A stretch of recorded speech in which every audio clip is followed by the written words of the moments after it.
மிதுன ராசி பார்த்திங்கன்னா, கற்பனைகளை எப்பொழுதுமே வாழக்கூடியவங்க.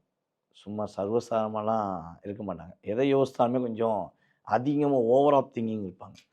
எதையும் பிரம்மாண்டமா யோசிக்கணும். நம்ம யோசித்தோம்னா, அது காய் நகர்த்துற விதம் கரெக்ட்டா அது நம்ம செஸ் காயின் விளையாடுவாங்க பார்த்துருக்கீங்களா? கேரம் போர்டு விளையாடும்போது எப்படி விளையாடுவோம்?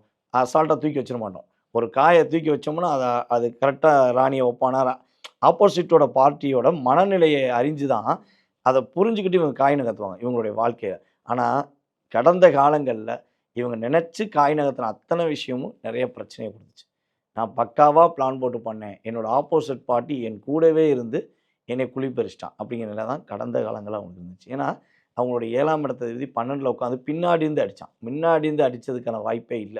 பின்னாடி இருந்து மறைமுகமா தான் அடிச்சிருப்பாங்க. ஸோ, இந்த நிலை மாறுவதற்குரிய அமைப்பு என்னன்னா, குரு ராசிக்குள்ளேயே நுழையிறார். ஒரு ராசிக்குள்ள குரு நுழையிறனால, நெறைய விஷயங்கள அவங்க எதிர்பார்க்கிற விஷயங்கள் ஒரு மாற்றத்துக்குரிய செயல்பாடாக இருக்கும். அதேபோல பார்த்தீங்கன்னா, "சந்தோஷம் எங்கே?" அப்படின்னு தேடிக்கொண்டு, எனக்கெல்லாம் வாழ்க்கையில கடந்த ஒரு 2 1/2 வருஷமா சந்தோஷமே இல்லங்க. அப்படின்னு இருக்கக்கூடிய மனநிலை உள்ள மிதுன ராசிக்காரங்களுக்கு, "உனக்கு இதான்யா சந்தோஷம். உன்னோட வாழ்க்கையில இனிமே சந்தோஷம் இருக்கு. கவலைப்படாதங்கிறத" கேது அந்த 4ஆம் இடத்த விட்டு நகர்ந்து 3ஆம் இடத்துக்கு ஒரு உறுதி செஞ்சுட்டாருங்கிறத நம்ம சொல்ல முடியும்.